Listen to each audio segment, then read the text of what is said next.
The lonely millionaire was crying at his wife's grave until two little girls appeared and said nothing. The earth around the grave was still damp. The flowers, freshly placed, were beginning to wilt under the soft warmth of the late morning. "Son!" Lorenzo Galvão remained on his knees, his linen pants stained with mud, his eyes fixed on the grey headstone bearing Isadora's name. His broad shoulders, hardened by decades of power, trembled almost imperceptibly. But he was crying.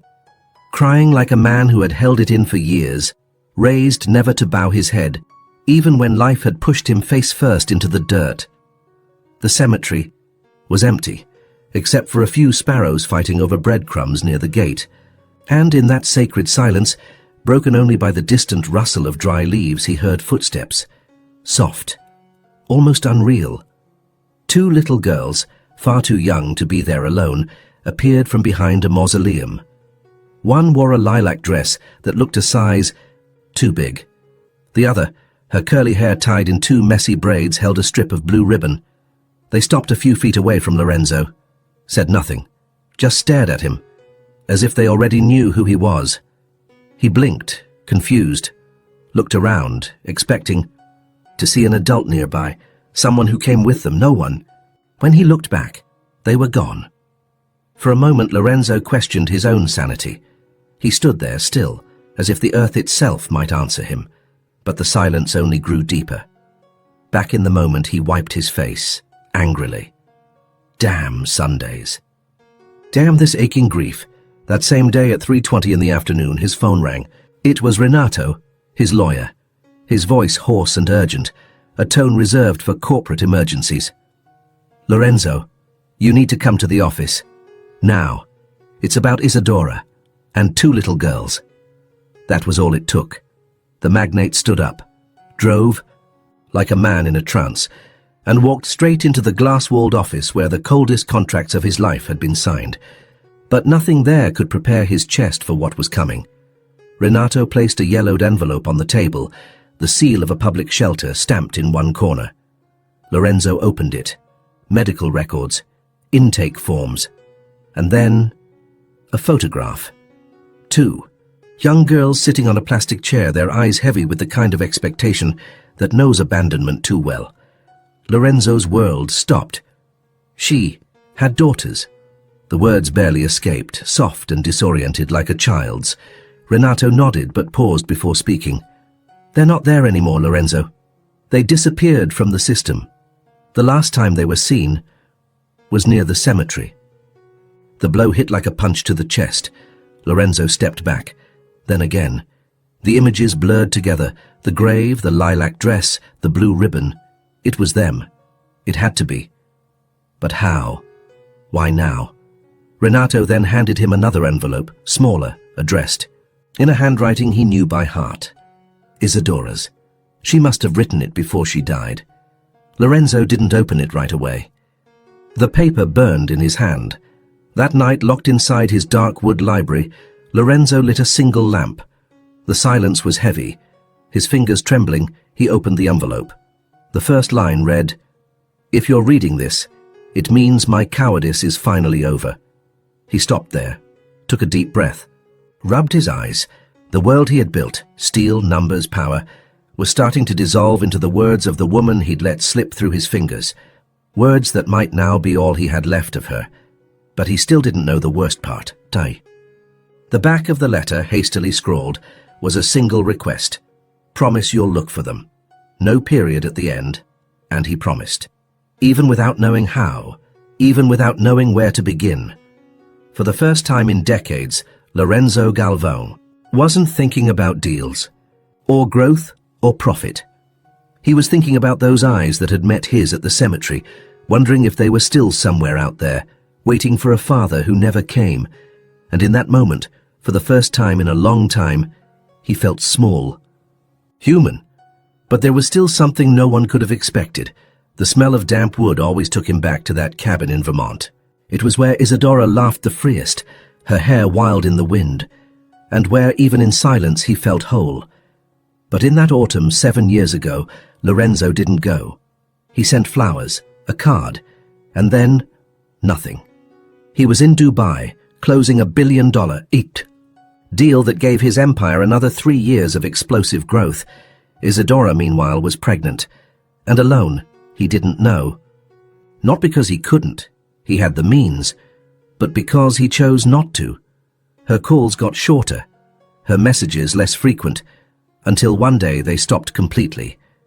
And he let them, told himself it was temporary, that once the merger with the Canadian group was finalized, he'd return to her. But days turned into months, and time, when not filled with love, finds a way to fill with excuses. The letter he was now reading in pieces contained truths that cut deep. Isadora had tried to find him 3 times. She was turned away at the front desk of Galvo Holdings. Then she called Renato, who never returned her call. In the end, she understood. She no longer belonged in that world, and still she kept his name out of everything. She didn't want money. She wanted peace. But some lines hurt more than absence itself. I loved you so much I chose to disappear rather than become a burden. Lorenzo closed his eyes. The leather armchair creaked beneath him.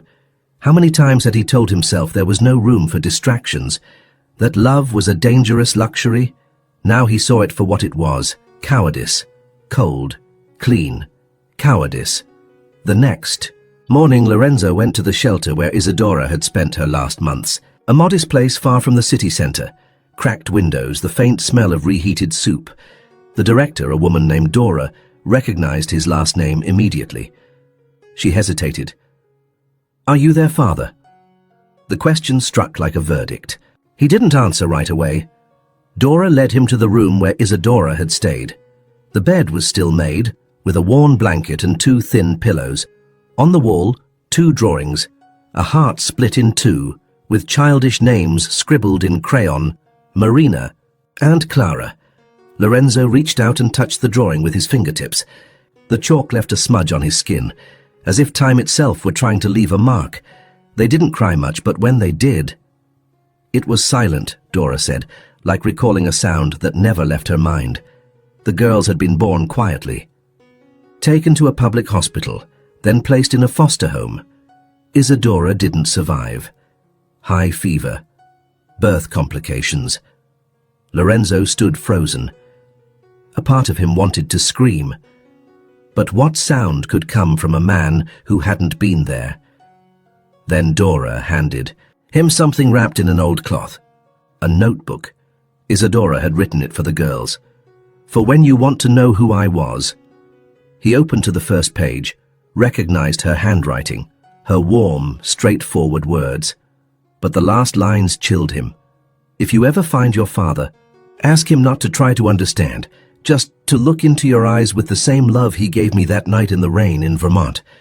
There was one more line: "If he comes, give him the blue ribbon." And suddenly Lorenzo remembered. The girl at the cemetery. The blue ribbon in her hands, his chest tightened. Time had been trying to speak to him through signs he ignored for years. Now it was he who had to race against it. As he left the shelter, Dora handed him a report. The girls had escaped the foster home 3 weeks ago. A volunteer had seen them near the cemetery on the same day he'd been there. The whole town, it seemed, had been watching a story unfold. That he was only just beginning to understand. But there was still something no one knew. In the police-enhanced photo, taken by a security camera at the flower shop next to the cemetery, there was a detail Lorenzo hadn't noticed before. Marina was holding something in her hand, a small, golden brooch. It was Isadora's. Lorenzo had given it to her on their first wedding anniversary. The girls were closer than he thought, and maybe waiting for him. But for how much longer? Isadora's room haunted Lorenzo long after he returned home. At night he lay in bed, eyes wide open. The images from the notebook, the scribbles from daughters he never knew, the fragile handwriting of a woman who loved him until the very end. Everything hovered in the dark like ghosts, and when he finally fell asleep, he dreamed of little girls, running between gravestones, disappearing just as he reached out to them. The next morning, the sunlight pouring through the mansion windows brought no peace. Lorenzo sat at the piano, something he hadn't done in decades. The keys were cold, out of tune. Still he played, no melody, just an instinct, as if trying to remember an old song.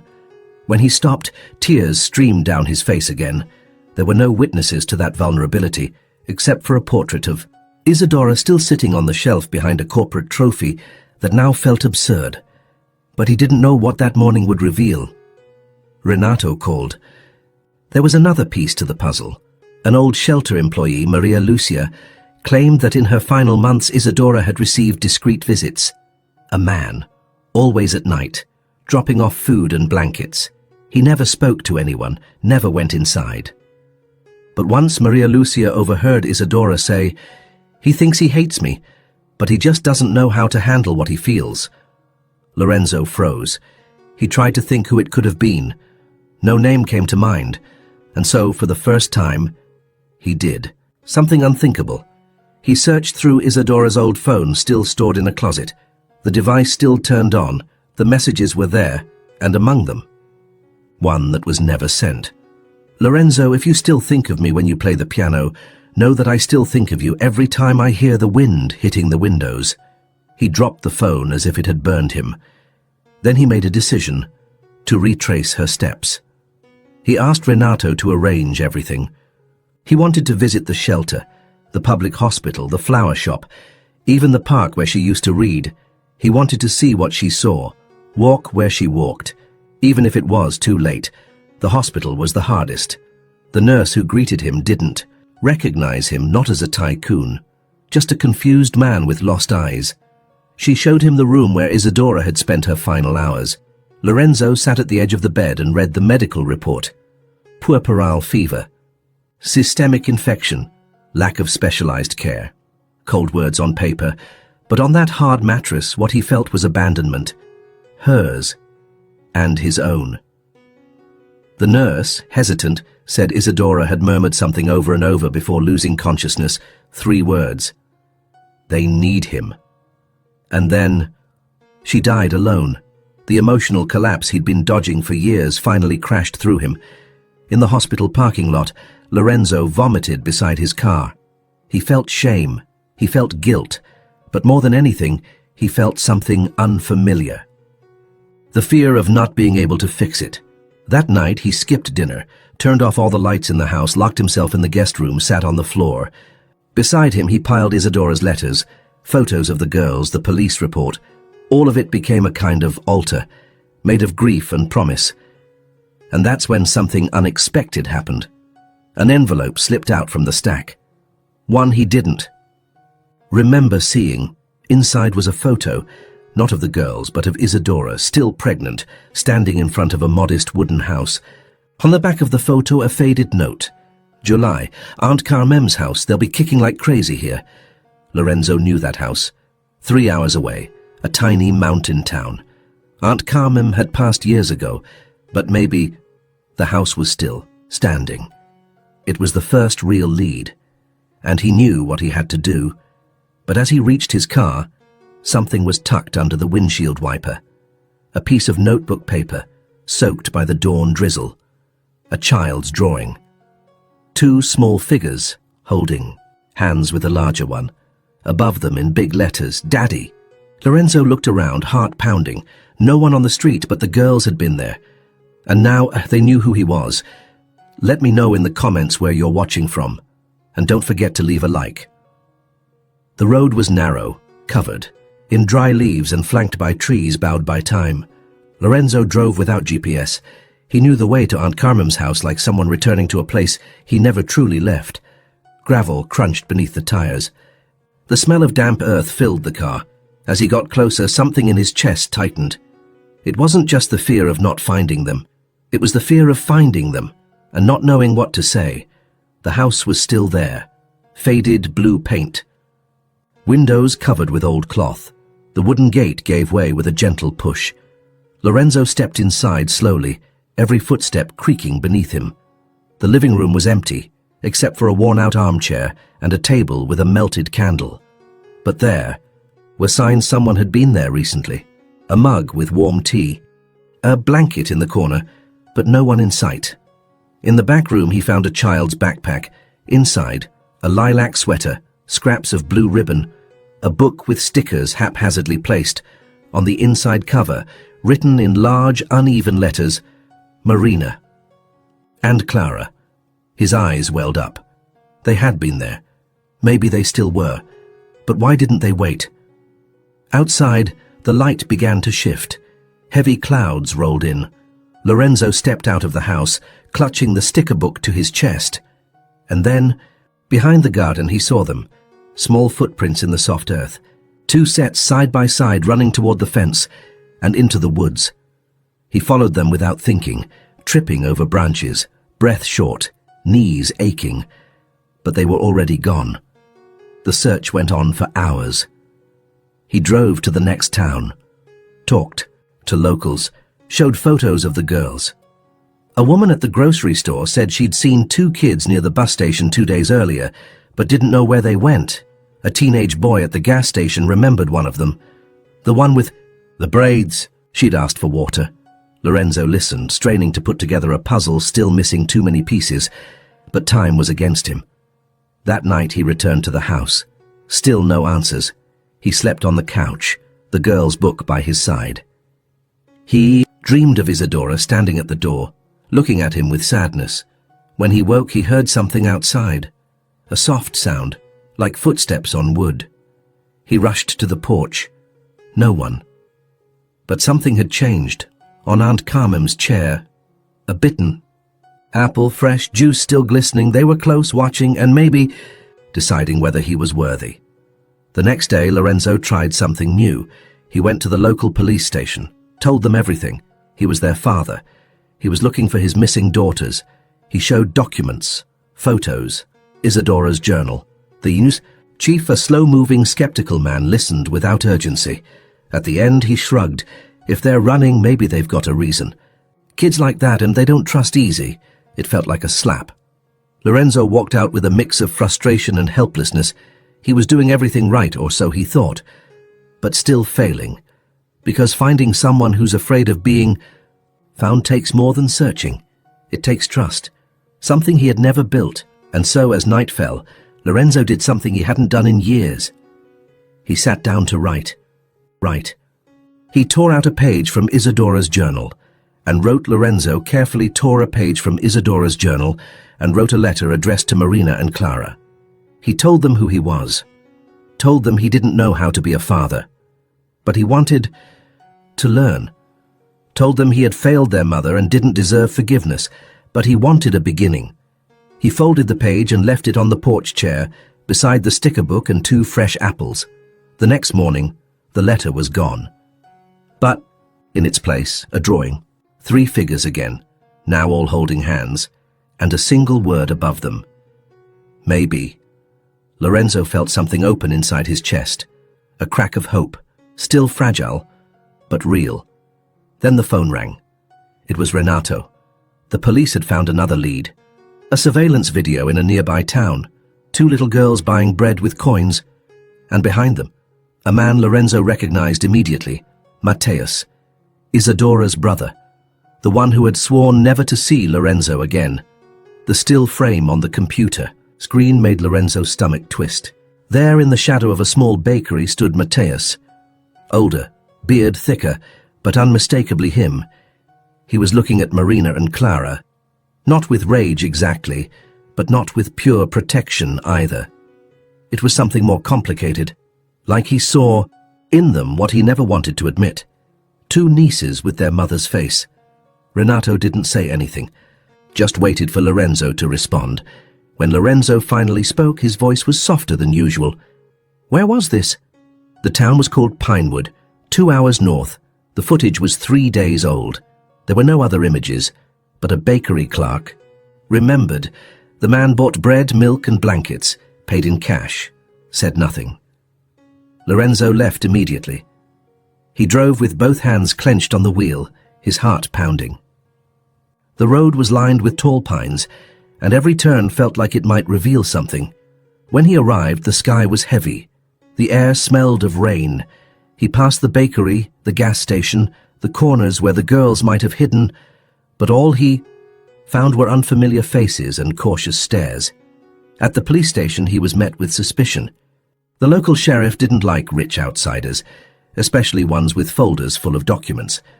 Lorenzo explained everything. Again. This time, he showed Mateus's photo. The sheriff raised an eyebrow. That guy was here a few days back, said he was taking 2 girls to his sister's cabin. Lorenzo's pulse jumped. Which sister? The sheriff didn't know, but he gave a lead. An old cabin in the woods a few miles out. Locals said they'd seen lights there at night. Some thought it was haunted. Others said it was just legend. Lorenzo didn't hesitate. He drove toward the woods, nerves tight. The road soon turned to mud, more trail than path. He had to leave the car and continue on foot. The wind picked up, carrying the scent of rain and the distant snap of branches. Then a light in the distance, a glowing window, a shadow moving behind it. His heart raced. He approached slowly. The cabin was still standing, though barely. Windows covered with blankets, the front door slightly open, and then he heard laughter. Children's laughter. Marina, Clara. Then a man's voice, low, rough. Mateus. Lorenzo stopped just outside, took a deep breath, and knocked. Silence. The light flicked off. He knocked again, harder. Mateus? It's Lorenzo. I'm not here to fight, I just want to see them. Footsteps behind the door. Then it swung open, fast. There was Mateus, eyes burning with years of stored-up rage. You don't have the right. His voice was a growl. Lorenzo didn't back down. I know, but I'm here anyway. The tension between them was sharp. Years. Of blame and open wounds. Mateus had always held Lorenzo responsible for Isadora's death. He never forgave the silence, the absence, and now protecting the girls was his justice. They don't even know who you are, Mateus snapped. I told them, their father left, that he didn't want them. Lorenzo swallowed hard. And? They believed that? Mateus hesitated. Clara didn't. She dreams about you, says she sees you on Sundays, near the flowers. Marina, she barely speaks. Just then, a small figure stepped into the doorway. Clara, the blue ribbon still in her hair. She looked at Lorenzo like someone recognizing a face from a dream. Didn't smile, didn't run. Just asked, You're the man from the grave, aren't you? Lorenzo slowly knelt. I am. And you? Are you my daughter? She nodded. Carefully. Still deciding, Mateus cut in. They're staying with me. I'm not handing them over to someone who vanished when they needed him most. Lorenzo nodded. Then let them choose. Give me 1 day. If they want to stay with you after that, I'll walk away. Mateus stared at him for long seconds, then disappeared inside. He returned with Marina and a small backpack. Tomorrow, 8 a.m., bring them back, or I'll come for you myself. Lorenzo took the girls by the hand. Their small fingers slipped into his like puzzle pieces that had been missing too long. It was the first time, and also the start of the greatest risk of all, failing again. But there was something no one expected. As the car left the woods, Marina started crying. Then she whispered something Lorenzo would never forget. He said, If we told anyone, Mommy would disappear again. The car sped down the road like fleeing an invisible fire. The trees outside blurred into streaks of gray and green. But Lorenzo saw nothing. He was there, hands steady on the wheel. But inside he was filled. Only with one echo, if we told anyone, Mommy would disappear again. It shattered him, worse than betrayal, worse than failure, worse than any grief he'd known, because in the back seat were 2 little girls, raised in hiding, driven by fear, sheltered by a lie that said if they showed love, if they dared to want to be found, they'd lose the one person they loved most. Lorenzo pulled over, turned off the engine, and just breathed. For the first time in this entire journey, he had no idea what to do. No contracts to negotiate, no power to exert, just 2 daughters in the back seat, and a guilt so thick it swallowed the air. He turned around. Marina, he said gently. What else did he tell you? The girl hesitated. Clara watched her in silence, as if she wouldn't speak until Marina did. Marina clutched the blue ribbon in her hands, and finally whispered, He said, You left because you didn't want us. That Mommy died because she cried alone. Lorenzo felt something twist deep in his gut, a sickness that rose in his throat like a tidal wave. He wanted to deny it, to shout that it was a lie, but instead, he lowered his eyes. And did you believe him? This time, it was Clara who answered. Not me, I saw you at the cemetery every week, always with the same flower. Lorenzo smiled, for the first time in what felt like years, a crooked, aching smile.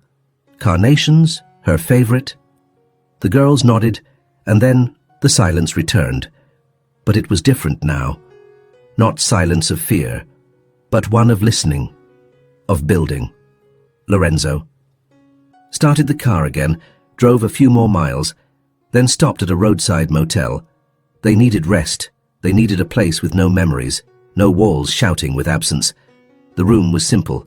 2 beds, a couch, a lamp casting a warm yellow glow. Lorenzo ordered 2 hot chocolates from room service. They watched cartoons with the volume off. Clara curled up beside him. Marina held back at first, but in the end she did too. And then Lorenzo began to tell them a story. He told them everything. Lorenzo began to speak. He told them about the first time he saw Isadora dance back in college, about how she always forgot her keys, like her mind lived somewhere ahead of the present, about the day he nearly quit his job just to take her to a children's book fair, before either of them knew they'd have kids one day. I was scared, terrified, he admitted, of the world, of failing, of being a father like mine was. And because of that fear, I walked away from the most beautiful thing I ever had. The girls listened in silence. Marina stared at the floor. Clara traced invisible shapes on the blanket with her finger. So what now? Marina asked. It took Lorenzo a moment to realize what she meant. Now, I'm here, and I'm not leaving again. Marina looked up at him for the first time, with eyes that mirrored Isadora's. Are we going back to Uncle Mateus? Lorenzo felt the floor shift under him. Only if you want to. The girls glanced at each other. Clara was the first to speak. I want to stay with you. Marina, after a long pause, nodded, but there was still something Lorenzo needed to say. There's one more thing. You should know who your mum really was. He pulled Isadora's journal from his bag, read passages aloud. The girls held their breath as they listened. Marina asked to see her mother's handwriting. She touched the page with reverence. Clara smiled when she heard how Isadora used to dance alone in the living room, without any music. Then, Marina asked a question that shattered the last wall. Is Mom still here? Lorenzo didn't hesitate. Inday. Everything you are, and in everything I still need to become. That night, they all fell asleep together, a family who didn't know how to be a family, but who was beginning to learn. T2 a.m. Lorenzo awoke to a knock on the door. He rose quietly, careful not to wake the girls, and looked through the peephole. Mateus. Soaked. From the rain, eyes bloodshot, holding official papers in his hand, Lorenzo opened the door with the caution of someone carrying explosives in his chest. The hallway smelled like wet carpet and broken promises. Mateus stood there, dripping, hands steady around the envelope bearing the state court seal. He didn't speak right away, just held out the document, like he was handing over a weapon. Lorenzo read it in silence, a formal petition for temporary guardianship. Mateus claimed emotional instability, a history of abandonment and potential psychological harm to the girls. But his eyes, they weren't angry, just exhausted. You came to take them now? Lorenzo asked quietly.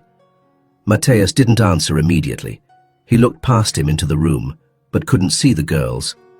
Lorenzo instinctively closed the door partway. I'm not here to fight, Lorenzo, but you have to understand what they've been through. Lorenzo nodded. I know what they've been through. I just didn't know how much until I looked into their eyes. The rain outside got heavier. The ceiling began to leak. Lorenzo stepped aside. Come in. Mateus hesitated, then stepped inside. He sat in a chair by the window. Lorenzo tossed him a towel, then grabbed Isadora's journal from the table. They've heard everything. Mateus didn't respond, but his fingers clenched the towel tightly. You think I'm the villain here? I don't know what I think. I just don't know if... You're the man they need you to be. And were you? Lorenzo shot back. When you let the sister who loved you most die alone, the words landed like a punch. Lorenzo swallowed hard, but he didn't deflect. No, I wasn't. And that guilt will follow me until the day I die, but everything I'm doing now is for them. At that moment, Marina appeared at the doorway, eyes puffy with sleep. She froze when she saw Mateus. Clara followed close behind. Neither girl ran to him. Neither said a word. Mateus stood, managed a small smile. I just came to see if you're okay. Marina looked at Lorenzo, then at Clara. It was Clara who answered. We're trying to be. It wasn't perfect, but it was honest. Mateus dropped to his knees, looked at them both. I just want you to be happy, wherever, with whoever. The girls looked at each other. Then Marina stepped forward and hugged him. Clara joined. The silence in that hug said more than any judge could. When they pulled away, Mateus turned to Lorenzo. I tried to protect them the best I could. But you're their father. And now, it looks like you're trying too. Lorenzo felt something break open inside. Not pain. Relief. For the first time, someone saw him. If you want to stay here for a few days, you can, he offered. Mateus nodded. That night was the first time all four of them were together.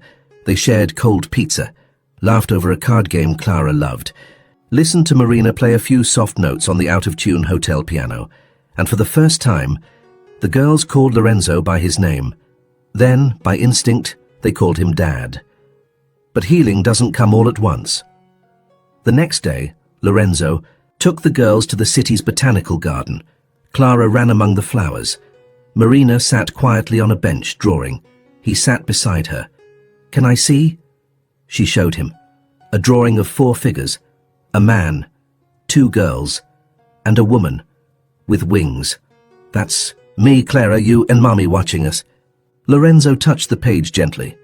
Is that how you remember her? Marina nodded. We feel her when it gets really quiet. Lorenzo smiled, tears building. Me too. Back at the hotel, Mateus was waiting.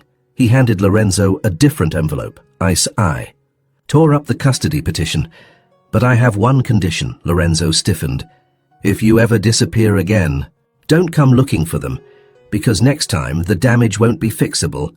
Lorenzo nodded slowly. I won't. But something still hung in the air. Mateus lowered his voice. The girls, they weren't born in a hospital, not officially. The records came later, with help from people who didn't want complications. Lorenzo frowned. What does that mean? Mateus hesitated. It means they might not be legally in the system. And that could bring trouble. Lorenzo felt the weight return. What kind of trouble? But Mateus didn't have the answers. Outside the hotel, parked discreetly under a flickering streetlight, a black car had been sitting for hours. Inside it, a man reading a file. At the top, Lorenzo Galvão. And stamped below it, Child Protection Services, Confidential. Morning sunlight streamed through the hotel curtains, casting golden lines across the worn carpet. Lorenzo sat in the corner chair, holding Isadora's journal, rereading words that now felt more alive than ever. Across the room, Marina and Clara slept peacefully, their faces soft, their breaths slow. In the hotel cafe, the smell of fresh coffee and toasted bread filled the air. The girls sat with him, devouring pancakes. With enthusiasm, Marina, still reserved, gave quiet smiles. Clara chatted excitedly about cartoons. Daddy, did you know Mommy liked to dance in the rain? Clara asked, her eyes wide. Lorenzo smiled, caught off guard by the memory. Yes, she used to say the rain washed the soul. Marina looked at him, uncertain. Do you like rain too? I learned to, because of her. Just then, a knock at the door. Lorenzo rose, cautious, opened it. Standing there was a man in a dark suit holding a badge. Mr. Galvão, I'm Agent Richard Hayes, Child Protection Services. We need to talk. Lorenzo nodded slowly, gestured for him to come in. The girls, sensing something was off, stepped back into the bedroom. We've received reports concerning the girls. There are questions about the legality of custody and concerns about their well-being. Lorenzo took A deep breath. I understand. I'm willing to cooperate, but please, consider everything they've been through and everything we're trying to rebuild. Agent Hayes studied Lorenzo quietly, and the silence that followed felt like the edge of something enormous. We need to verify the documentation and make sure everything's in order. Until then, the girls must remain under supervision. Lorenzo nodded, the weight of responsibility settling deep into his chest. Later that afternoon, he walked with Marina and Clara through the park near the hotel. Clara darted between trees, chasing shadows and butterflies. Marina walked silently beside her father, her hand gently gripping his. "Daddy, we're going to stay together, right?" she asked, softly. Lorenzo knelt down, looking into her eyes. "I promise I'll do everything in my power to make sure we stay together." Marina smiled and wrapped her arms around him. Back at the hotel, Lorenzo found Mateus waiting in the lobby. "I heard about the visit from the agent. We need to talk." Inside the room, the two men sat face to face. "Lorenzo," Mateus began, "I know you're trying, but this might get messy. We need to be ready." "I agree," Lorenzo replied, "but I'm not giving up on them." Mateus nodded slowly. "Then we work together." The next morning, Lorenzo and Mateus sat down with Agent Hayes, presenting every document they could find. Hayes flipped through them carefully, jotting down notes. "There are gaps," he said, "but I see commitment here. We'll begin the process to legalize everything." Days passed. Lorenzo and the girls built a rhythm. Park visits, shared meals, bedtime stories, the beginnings of something real. One night, while Lorenzo read to them, Clara looked up. "Daddy, are you going to leave again?" Lorenzo closed the book and met her gaze. "Never again, sweetheart." Marina smiled and squeezed his hand. Mum would be happy. Tears ran freely down Lorenzo's cheeks as he pulled them both into his arms. But peace was interrupted by a call. "Mr. Galvão," Hayes said over the phone, "we need you to come to the office. New information has come up." At the office, Hayes placed a folder on the desk. Inside were documents showing irregularities in the girls' adoption records. "This could complicate things. We need to investigate further." Lorenzo felt the ground shift beneath him. "What does this mean for us?" "It means the road ahead may be longer, more complicated, but not impossible." Determined, Lorenzo sought legal counsel. He was ready to fight. The girls continued to thrive under his care. Marina had started drawing again, expressing her emotions through art.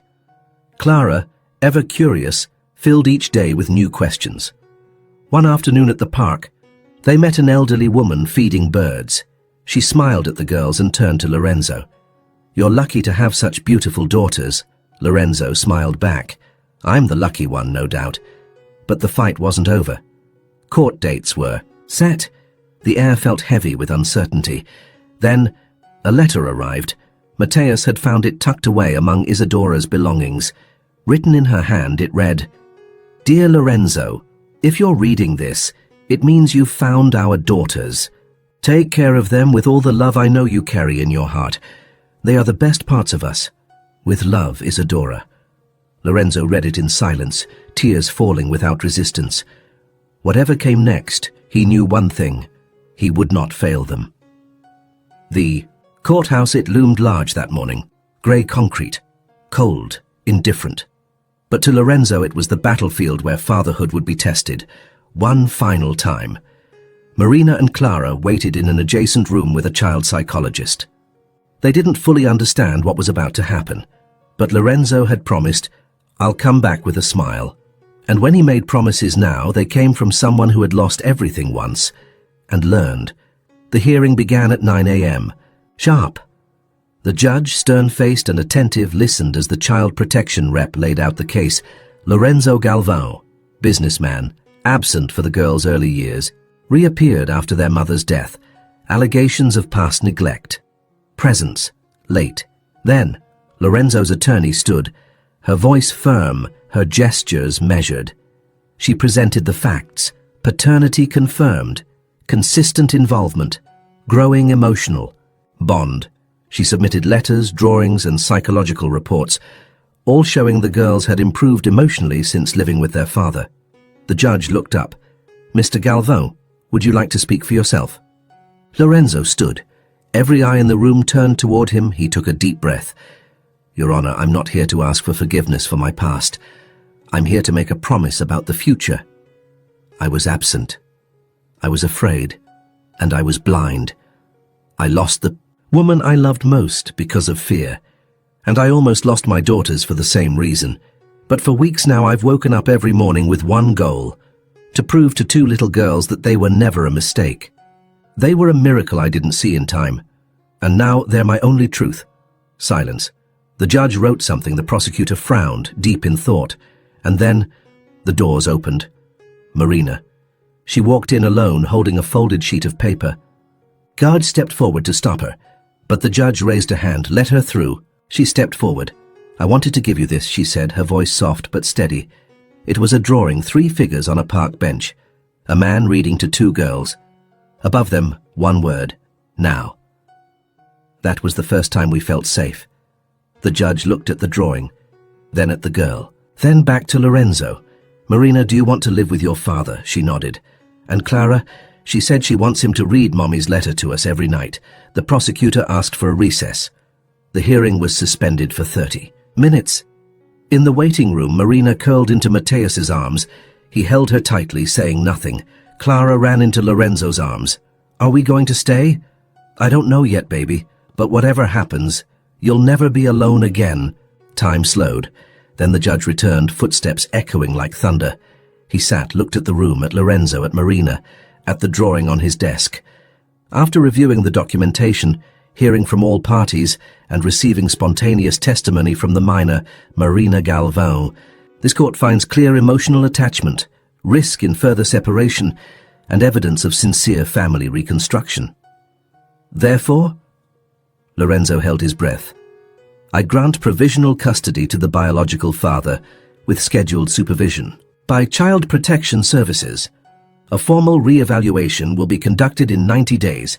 If progress is maintained, full custody will be granted. Lorenzo heard nothing after that, only Clara hugging his leg, Marina leaning her cheek against his. Mateus, across the room, lowering his head, not in defeat, but in quiet surrender to the truth that despite it all, a home was beginning. Outside, the courthouse agent Hayes was waiting. Congratulations, Lorenzo, but now comes the hard part. What part? Being a father. Every day, no breaks, no applause, no judge. Lorenzo nodded. It's all I want. Just as he was about to get into the car, a woman approached. Short hair, an envelope in her hand. Are you Lorenzo Galvão? Yes. She held out the envelope. This belonged to your wife. She gave it to me before she died. Told me to give it to you if you ever showed up. With the girls. Lorenzo opened it on the spot. Inside, a folded letter and a photograph. Isadora, holding newborn Marina and Clara. On the back, written in her hand, you arrived late, but you arrived. And finally, Lorenzo cried, not from pain, but from redemption. Autumn came early that year. The trees painted the town in copper, gold, and crimson, as if the world had dressed itself in memory. On the porch of their new home, Lorenzo sat quietly. Clara asleep in his lap, Marina resting beside him, Isadora's journal open across her legs, pages still. They weren't reading. They were just being. In that moment, time needed no words. The house was small, modest, far from the empire Lorenzo had built, then walked away from. He'd sold most of his assets, ended contracts, dissolved his boards. He didn't need glass offices or skyline views anymore. He needed to see his daughter's eyes every day. He needed undercooked pancakes for breakfast, laughter for no reason, and tiny hands pulling him back to real life. That afternoon, they planted carnations in the backyard. Marina picked the spot. Clara dug little holes with a red plastic shovel. As they covered the seeds, Lorenzo told them about the first time he gave flowers to Isadora. Not at a grave, but on a Sunday morning in Vermont, when she laughed and said, I prefer something with roots. Now he had them. That night, as he tucked Clara into bed, she clutched his wrist.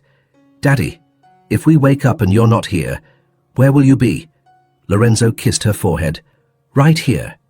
Even if the world ends, I'll still be here. Marina appeared in the doorway holding an envelope. It was the final letter from her mother's journal, the shortest one. "Can I read it to you?" Lorenzo nodded.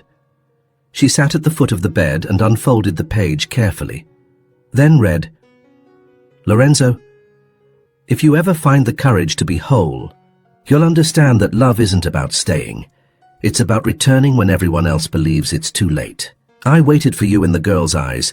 They'll teach you what I never could. Go for them." Lorenzo didn't speak, couldn't. He only nodded, eyes wet, heart open, knowing now, finally, everything was where it was meant to be. In the Yi. Days that followed, routine became ritual. Clara woke before sunrise, hair tangled, same question every morning. "Can we go watch the sky wake up?" Lorenzo answered with hot coffee, warm blankets, and an arm around her shoulder on the porch.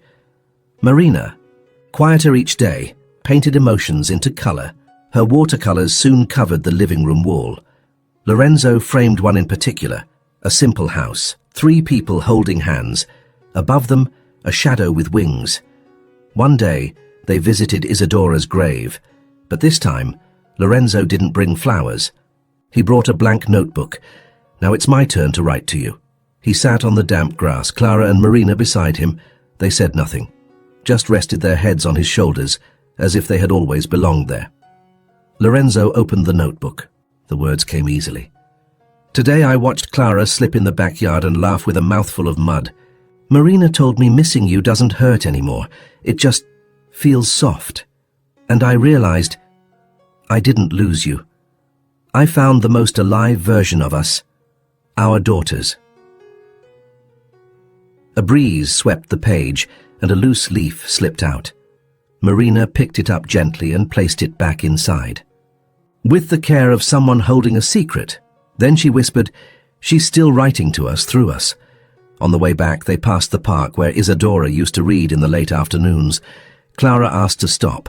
They sat on the same bench. Lorenzo closed his eyes, breathed in deeply, and for the first time, he felt peace, not happiness, something deeper, surrender. The understanding that, despite all that had failed, something had been rebuilt, a real beginning. That night, before bed, Marina handed him a folded piece of paper, a new drawing. 2 words written beneath it. "Now we're home." Lorenzo hugged her, cried without sound. The next morning brought no nightmares, no uncertainty, no fear, just the laughter of 2 little girls who now knew what it meant to be daughters, and of a man who had finally learned what it meant to be a father. Thank you for coming all this way, but don't leave just yet. On the screen beside you, there's another powerful story waiting. Click, subscribe to the channel, and share. I'll be there, waiting for you.